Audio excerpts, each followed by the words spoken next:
Hello दोस्तों, मैं आप लोग के सामने एक नए टॉपिक के साथ आया हूँ। चूँकि अब 2023 का बोर्ड एग्ज़ाम नज़दीक आने वाला है, तो 2023 के बोर्ड एग्ज़ाम को ध्यान में रखते हुए अब बच्चों के सामने प्रेशर बनता है कि हम कैसे तैयारी करें, कैसे हम पढ़ाई करें, कैसे मेरा कोर्स समय पर कंप्लीट हो। तो उनको अब टेंशन लेने की आवश्यकता नहीं है।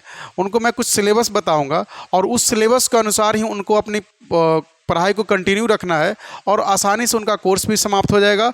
उनका टोटल सब्जेक्ट का रिवीजन हो जाएगा, बशर्ते उन्हें कुछ सावधानी बरतनी पड़ेगी। उन्हें कंटिन्यू रहना पड़ेगा, चाहे किसी भी कोचिंग संस्थान में पढ़ते हों, घर पर पढ़ते हों, तो वो उनको अब जो है एक रूटीन वर्क में काम करना पड़ेगा। रूटीन, अब खुद उनको एक रूटीन बनाना पड़ेगा।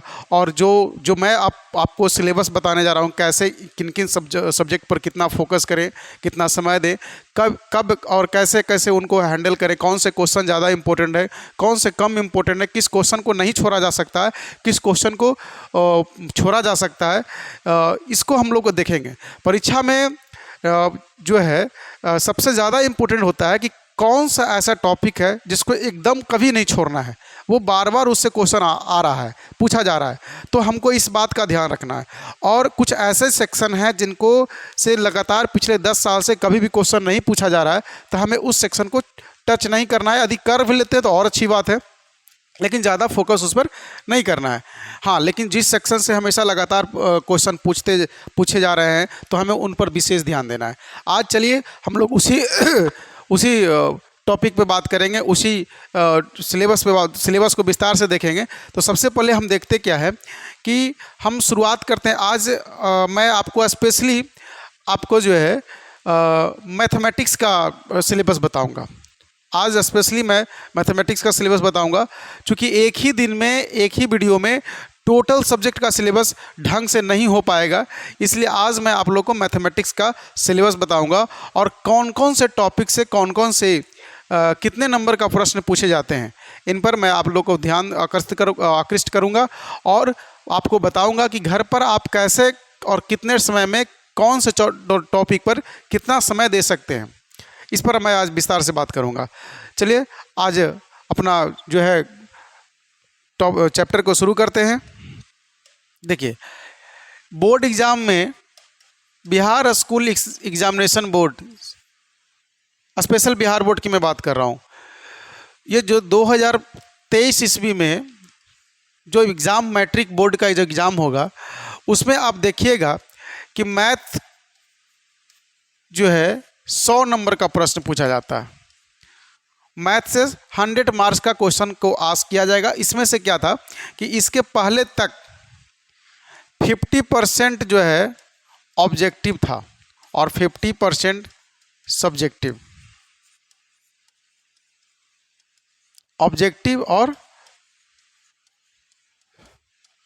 सब्जेक्टिव, अभी तक यही पैटर्न था कि उसमें 100 नंबर का जो परीक्षा होगा, उसमें से 50 नंबर जो होगा ऑब्जेक्टिव प्रश्न पूछे जाएंगे, और जबकि 50 नंबर जो है आपको सब्जेक्टिव प्रश्न पूछे जाएंगे। तो उसमें ऑब्जेक्टिव में क्या होता था कि कोरोना काल के दौर से देखा जा रहा था, तो उसमें क्या था कि कोरोना काल में से कि 50 नंबर का क्वेश्चन जरूर पूछा जाता था, लेकिन उसमें क्वेश्चन का संख्या 100 रहता था। अब 100 में से 100 में से आपको 50 बतलाना है, 100 में से 50, तो ये बच्चों के लिए काफ़ी आसान हो जाता था कि चलिए 50 क्वेश्चन को ही तो बनाना है और क्वेश्चन हमें मिल रहा है कितना, 100, तो 100 में 50 बनाना आसान था। ये नहीं आया तो वो आ रहा है तो हम उसको बना लेंगे, ये नहीं आ रहा है वो आ रहा तो हम उसको बना लेंगे। लेकिन इस बार जो क्वेश्चन होगा वो 100 नहीं रहेगा आपको।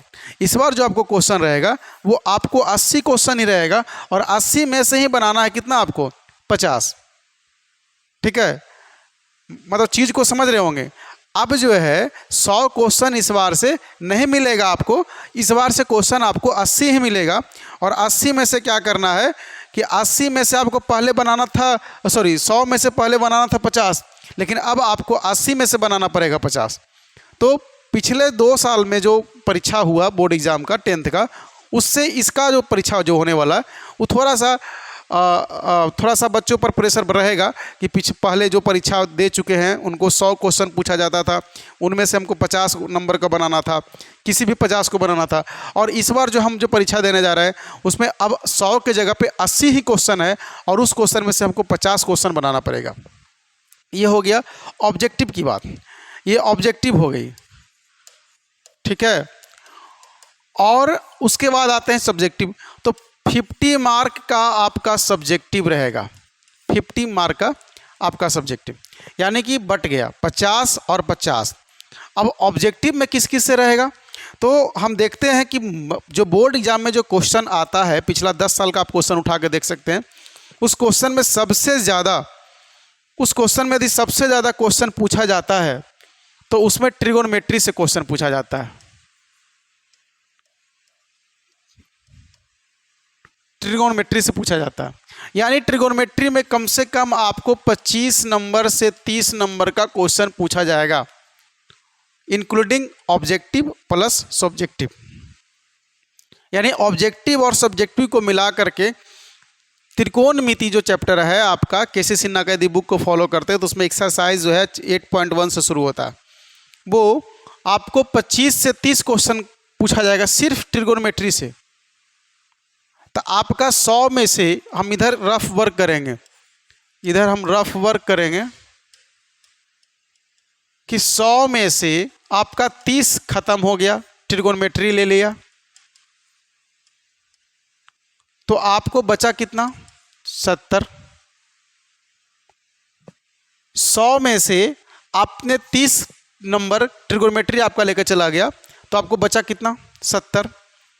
70 में से आप देखेंगे कि आप जब पोलिनोमियल देखेंगे, जब पढ़ेंगे एक्सरसाइज 2.1 में होगा, जो यदि आप केसी सिन्हा को फॉलो करते हैं तो, और जनरली बिहार बोर्ड के जितने भी स्टूडेंट हैं वो मैथमेटिक्स केसी सिन्हा के बुक को ही फॉलो करते हैं, शायद ही कुछ अलग करते होंगे तो अलग बात है। तो पोलिनोमियल से आपको जो है 10 नंबर का क्वेश्चन पूछा जाएगा। 10 नंबर आपको लेके चला गया कौन, पोलिनोमियल, कितना आ गया, 60 बचा। अब इसके अलावा आपको ग्राफ जो आएगा ना, दो चर वाले समीकरण, ठीक है, लीनियर इक्वेशन इन 2 वेरिएबल जो होगा, लीनियर इक्वेशन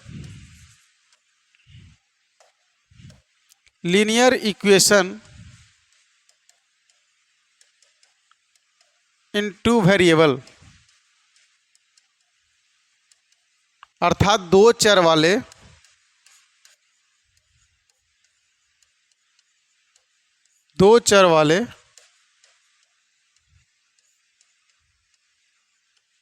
रैखिक समीकरण, ठीक है। तो दो चर वाले रैखिक समीकरण जो होंगे, तो इस समीकरण में आप देखेंगे कि इसमें क्या देखेंगे, दो चर वाले रैखिक समीकरण में, कि इससे भी अच्छा खासा क्वेश्चन पूछा जाता है। इसमें से कम आपको जो है ना 10 नंबर का क्वेश्चन जरूर पूछा जाएगा, 10 से 12 नंबर का क्वेश्चन पूछा जाएगा, ठीक है। और जब 10 से 12 नंबर का क्वेश्चन पूछा जाएगा तो आपको बचेगा कितना, हम मिनिमम ही घटाते हैं 10, कितना बच गया, 50। जब 10 से 12 नंबर का क्वेश्चन पूछा गया तो इसमें से अलग से क्या रहेगा ना, कि वो फिक्स है कि आपको 5 नंबर का ग्राफ तो रहेगा ही रहेगा, ठीक है। ये फिक्स है कि 5 नंबर का ग्राफ रहेगा, ठीक है। ग्राफ जो होगा वो आपका 5 नंबर का होगा, एकदम फिक्स है। हर परीक्षा में जो भी आपके घर के कोई सदस्य यदि परीक्षा दे चुके हैं तो उनसे पूछिएगा, क्या बिहार बोर्ड का मैट्रिक के एग्जाम में 5 नंबर का ग्राफ का क्वेश्चन पूछता है, तो वो बोलेंगे कि हाँ बिल्कुल पूछता है, 5 नंबर का रहेगा। 5 नंबर और घटा दीजिए आप, अब आपके पास बच गया 45 नंबर, ठीक है। अब आपके पास बच गया 45 नंबर। अब 45 नंबर पर खेला होगा। अब इसके अलावा, ग्राफ के अलावा आप देखेंगे क्या, देखिए सबसे पहले हम सबसे ऊपर में लिखे हैं ट्रिगोनोमेट्री को, इसलिए लिखे हैं क्योंकि सबसे ज़्यादा क्वेश्चन पूछता है ट्रिगोनोमेट्री से, इसलिए हम सबसे उसको ऊपर लिख दिए हैं। हालांकि चैप्टर फर्स्ट में नहीं है, वो चैप्टर 8.1 से शुरू होता है, लेकिन फिर भी। उसके बाद हम आते हैं ज्योमेट्री सेक्शन पर। ज्योमेट्री में क्या होता है, ज्योमेट्री यानी ज्यामिति, ज्यामिति में क्या होगा कि इससे भी अच्छी खासी क्वेश्चन को पूछा जाएगा, क्योंकि इसमें प्रमेय रहेगा। प्रमेय के द्वारा इसको कई सारे क्वेश्चन को पूछा जाएगा। ऑब्जेक्टिव में भी कभी कभी क्या होता है ना कि ऑब्जेक्टिव में डायरेक्ट प्रमेय को ही पूछ दिया जाता है, ठीक है। इसलिए हम लोग इसमें हम देखते हैं कि 10 से 12 नंबर का क्वेश्चन एकदम रहेगा ही रहेगा। ज्योमेट्री से 10 से 12 नंबर का क्वेश्चन रहेगा ही रहेगा। तो इसमें आप 12 नंबर घटा दीजिए, बच गया आपका कितना, 33 नंबर का क्वेश्चन, ठीक है। अब इस 33 नंबर में 5 नंबर का कंस्ट्रक्शन तो निश्चित है। कंस्ट्रक्शन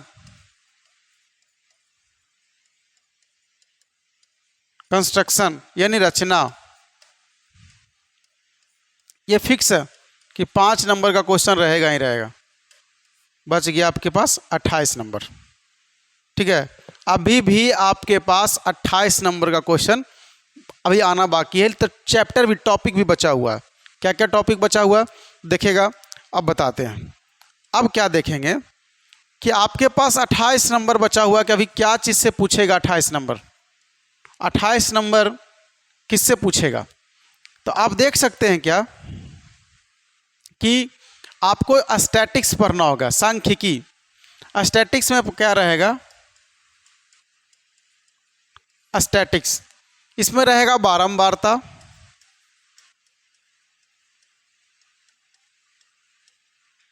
संचयी बारंबारता,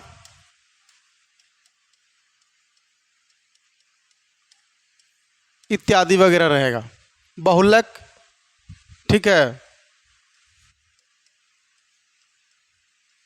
बहुलक इत्यादि क्वेश्चन रहेगा। तो ये जो इसका जो क्वेश्चन नंबर रहेगा वो कम से कम आपको 10 नंबर का क्वेश्चन रहेगा। कितना नंबर का, 10 नंबर का क्वेश्चन रहेगा। अब जब 10 नंबर का क्वेश्चन रहेगा तो अब आपके पास कितना नंबर का क्वेश्चन बच गया, 10 नंबर और घट गया, बच गया आपके पास 18 नंबर, ठीक है। अब 18 नंबर जो क्वेश्चन बचा वो उसमें से ज़्यादातर क्वेश्चन जो होगा उसमें आपका क्षेत्रमिति होगा। क्षेत्रमिति यानी मेंसुरेशन,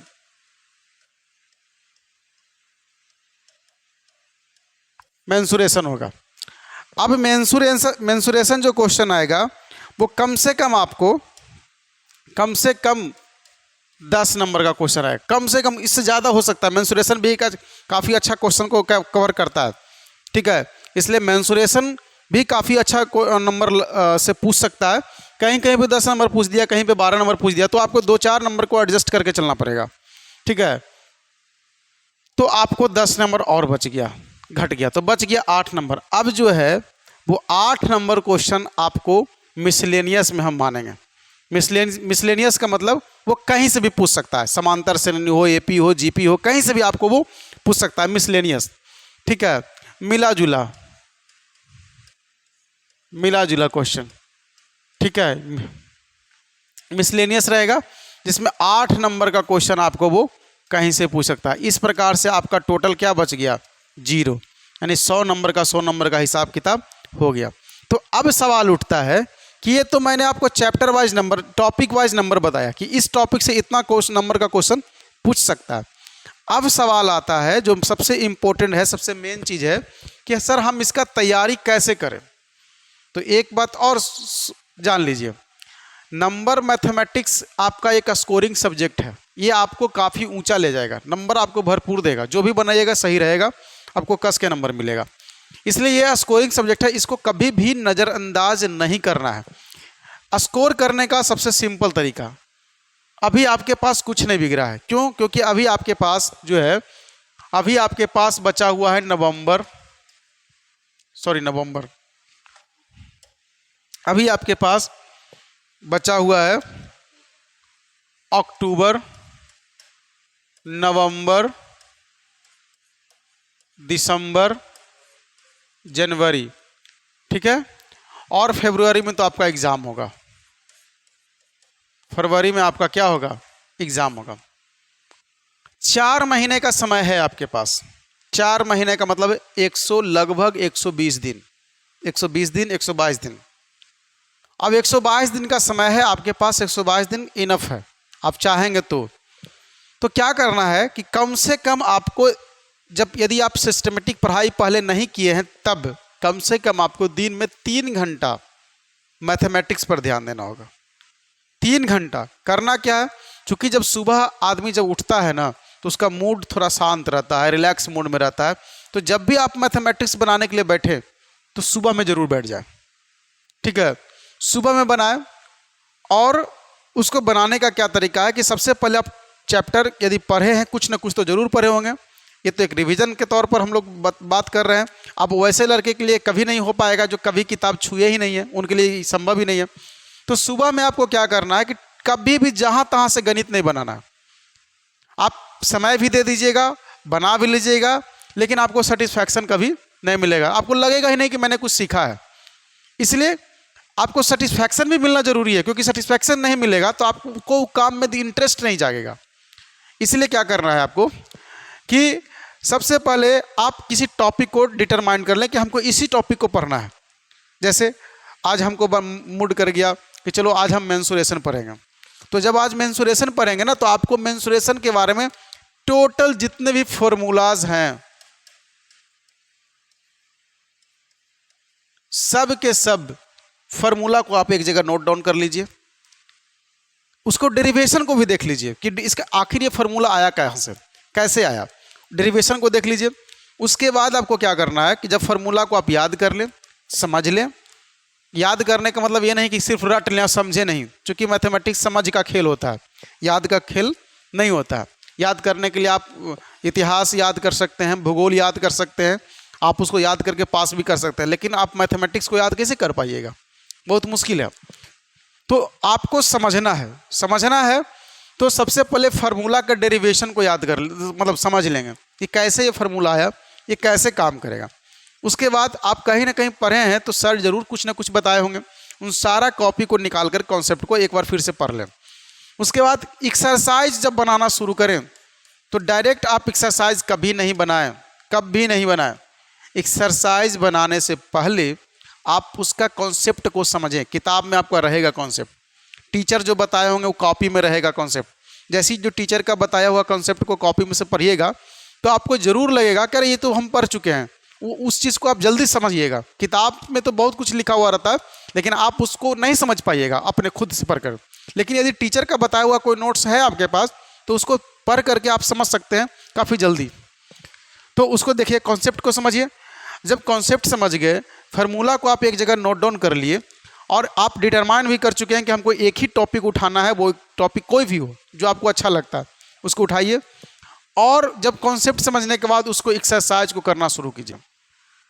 और हम ये चीज़ और ये भी कहेंगे, कभी भी एग्जाम्पल के एक्सरसाइज को नज़रअंदाज नहीं करेंगे, एग्जाम्पल को भी देख लेंगे। क्योंकि एक चीज़ और मैं आपको बता देता हूँ, बिहार बोर्ड का जो गवर्नमेंट किताब है, जो सरकारी किताब है, उससे जो क्वेश्चन पूछा जाता है उसमें जो एक्सरसाइज में डाला गया वो केसी सिन्हा का किताब में एग्जाम्पल में डाला गया।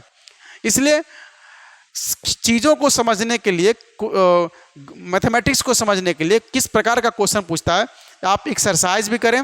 लेकिन एक्सरसाइज करने से पहले मैं आपसे रिक्वेस्ट करूंगा कि आप एग्जाम्पल को भी जरूर सोल्व करें, एग्जाम्पल को सोल्व करें और टॉपिक वाइज एक्सरसाइज को सोल्व करें। जब आप करते रहेंगे, एक दिन करेंगे, 2 दिन करेंगे, 3 दिन करेंगे, चौथा दिन आपको खुद लगेगा हम बहुत कुछ इस टॉपिक के बारे में जान गए। ठीक है, अब जब 4 दिन 5 दिन 4 दिन मैक्सिमम 4 दिन में आपका वो कॉन्सेप्ट टॉपिक खत्म हो जाएगा। नहीं खत्म होगा इसका मतलब कहीं ना कहीं आपके अंदर अभी भी कुछ कमियां है। जब 4 दिन में खत्म हो जाएगा ना, तो जब 5वां दिन क्या करेंगे, फिर से रिकॉल करेंगे टोटल जो चीज़ को आपने पढ़ा है। उसके बाद 6ठा दिन आप सेल्फ असेसमेंट करेंगे। सेल्फ असेसमेंट का मतलब हुआ कि खुद से अपनी जांच करेंगे। ठीक है, आपके बुक में या कहीं पे कोई गाइड वगैरह या कहीं क्वेश्चन जो दिया रहता है ना, उस चैप्टर का क्वेश्चन को आप खुद से बनाना शुरू करें। आप किसी बुक ले लेते हैं, मॉडल पेपर ले लेते हैं और मॉडल पेपर का उसी टॉपिक को बनाएंगे जिसका आपने अभी प्रैक्टिस किया है। क्योंकि दूसरे टॉपिक को बनाएंगे तो फिर आपको फ्रस्ट्रेशन हो जाएगा, हमसे बनता ही नहीं, अब हम क्या करें, हमसे बनता नहीं, मेरे बस की चीज़ नहीं है गणित, हम उसको छोड़ के भाग जाएंगे। तो ऐसा नहीं करना, आपको किसी मॉडल पेपर को उठाना है और मॉडल पेपर को उठाने के बाद आप सिर्फ उसी टॉपिक को हल करेंगे जिस टॉपिक का आपने अभी प्रैक्टिस किया था। ठीक है, जब उसके बाद देखेंगे कि हम 20 क्वेश्चन बनाए, 20 में मेरा रिजल्ट 18 आया, आपके चेहरे पर एक गजब किस्म का निखार रहेगा, आपके अंदर सेल्फ कॉन्फिडेंस जागेगा। नहीं, अरे हम तो इसको पढ़ लिए, इसको हम बहुत भारी समझ रहे थे, लेकिन इसको पढ़ करके बनाया ना, तुमको 20 में 18 नंबर आ गया, बहुत अच्छा रिजल्ट है। ठीक है, 90% रिजल्ट है आपका। तो इस प्रकार से हम कर सकते हैं। अब क्या करेंगे, जब वो टॉपिक खत्म हो गया तो सेम प्रक्रिया, सेम प्रोसेस को हम दूसरे टॉपिक पर अप्लाई करेंगे।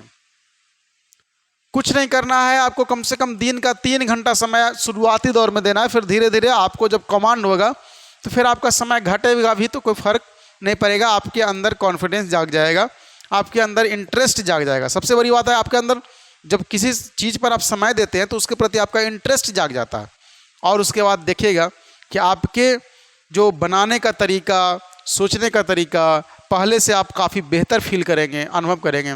और जब टेस्ट देने जाइएगा, जो मैं भी क्लास लेता हूँ, ऑफलाइन क्लास लेता हूँ, तो उस क्लास में हम प्रत्येक संडे को टेस्ट रखते हैं। जैसे इस सप्ताह में हमने किसी मैथमेटिक्स का किसी टॉपिक को पढ़ाया, तो उसमें क्या करते हैं कि संडे को उसी टॉपिक का टेस्ट लेते हैं, ताकि बच्चा एक सप्ताह में क्या चीज़ को जाना, क्या समझा, क्या पढ़ा, उसको पता होना चाहिए। तो इस प्रकार से यदि वो इस मैथमेटिक्स के प्रत्येक टॉपिक को करेंगे तो आपके पास 120 दिन का समय है। आप 4 दिन में, मैक्सिमम 4 दिन में एक टॉपिक को खत्म कर रहे हैं आप, 4 दिन। और 1 दिन और हम एक्स्ट्रा दे दिए आपको रिकॉल करने के लिए, रिवीजन करने के लिए, तो हो गया आपके पास 5 दिन। और 5 डे में आप किसी टॉपिक को कंप्लीटली खत्म कर रहे हैं। 5 दिन में आप किसी टॉपिक को कंप्लीटली खत्म कर रहे हैं। 6ठा दिन तो आपका असेसमेंट है। तो आपके हिसाब से बचा हुआ है अभी आपके पास, आपके हिसाब से अभी आपके पास 122 दिन का समय है, और 5 दिन में आप एक टॉपिक को खत्म कर रहे हैं। तो जोड़ लीजिए कितना हो जाएगा, 5 दूना 10, 5 चौका 20, यानी इतना टॉपिक, 24 टॉपिक। और आई एम श्योर, मैं आश्वस्त हूं कि आपके किताब में 24 टॉपिक नहीं होगा, आपके किताब में 24 टॉपिक नहीं होगा। लेकिन आपके पास मैं यदि मैक्सिमम 5 दिन का भी समय दे रहा हूं एक टॉपिक को खत्म करने में, फिर भी यदि आप 5 दिन में एक टॉपिक को खत्म करते हैं, फिर भी आप पूरे किताब में 24 टॉपिक को खत्म कीजिएगा। और यदि होगा भी नहीं ये 24 टॉपिक तो इजीली खत्म हो जाएगा, आपको पता भी नहीं चलेगा। आपके पास 122 दिन का टाइम बचा हुआ है। इसलिए अभी भी कुछ नहीं बिगड़ा है, अभी से भी आप कर सकते हैं, इसमें कोई दिक्कत की बात नहीं है। जब जागा तभी सवेरा, जब से आप शुरू किए तभी से आपका काम शुरू हो गया। जनरली लोग हताश हो जाते हैं कि अब क्या, अब तो समय परीक्षा नज़दीक आ गया, अब क्या करें, अब कुछ नहीं होगा। तो वैसे बच्चों को मैं कहूँगा कि कुछ घबराने की ज़रूरत नहीं है। आप जो है, जैसे मैं बताया, आज मैं गणित का बता रहा हूँ, गणित के बारे में आपको लेक्चर दे रहा हूँ, इसके सिलेबस के बारे में बताया कैसे पढ़ेंगे। जो कल मैं एक और वीडियो किसी दूसरे सब्जेक्ट पर डालूंगा, आप उसको भी उसी तरह से काम करना है। ठीक है, तो 24 टॉपिक आपका 120 दिन में, 22 दिन में ख़त्म हो जाएगा। तो कहाँ आपकी परेशानी है? लेकिन हाँ, आपको 3 घंटा दिन का समय सिर्फ और सिर्फ गणित पर देना होगा, बाकी का सब्जेक्ट के लिए अलग से समय देना होगा। कुछ करने के लिए, कुछ पाने के लिए तो कुछ खोना पड़ता है। आप सोचिएगा कि हम फिल्म भी देख लें, मोबाइल भी चला लें, दोस्त से गप भी कर लें, हंसी मजाक भी कर लें, आप पढ़ाइयों में टॉपो कर जाए मैट्रिक में, तो ऐसा नहीं होगा। आपको कम से कम, बोर्ड एग्ज़ाम अब आ गया नज़दीक, आपको कम से कम आपको 8 घंटा का समय आपको अपने स्टडी पर देना होगा। 8 घंटा आपको अपने सब्जेक्ट पर देना होगा। ठीक है, आपको 8 घंटा अपने सब पढ़ाई पर देना होगा, कम से कम हम बता रहे हैं, और आसानी से दे दीजिएगा यदि आप चाहिएगा तो। और 8 घंटा देने के बाद भी आप मोबाइलों देख लीजिएगा, दोस्त से गप भी कर लेंगे, गली में भी घूम लेंगे, रोड पर मॉर्निंग वॉक और इवनिंग वॉक भी कर लेंगे, सारा काम हो जाएगा 8 घंटा पढ़ने के बाद भी। तो क्या हर्ज है, सारा काम भी मेरा हो रहा है, 8 घंटा हम पढ़ाई भी कर रहे हैं, तो सब कुछ जायज़ है। कब तक? जब तक पढ़ाई आप करते हैं ढंग से, तब तक। ठीक है, इसी तरह से मैं आप लोग से उम्मीद करता हूं कि आप लोग के लिए ये वीडियो आपके लिए लाभकारी होगा। और जो लोग नए होंगे मेरे चैनल पर, कृपया इसे सब्सक्राइब कर देंगे, लाइक कर देंगे और बेल आइकन को जरूर दबा देंगे। धन्यवाद।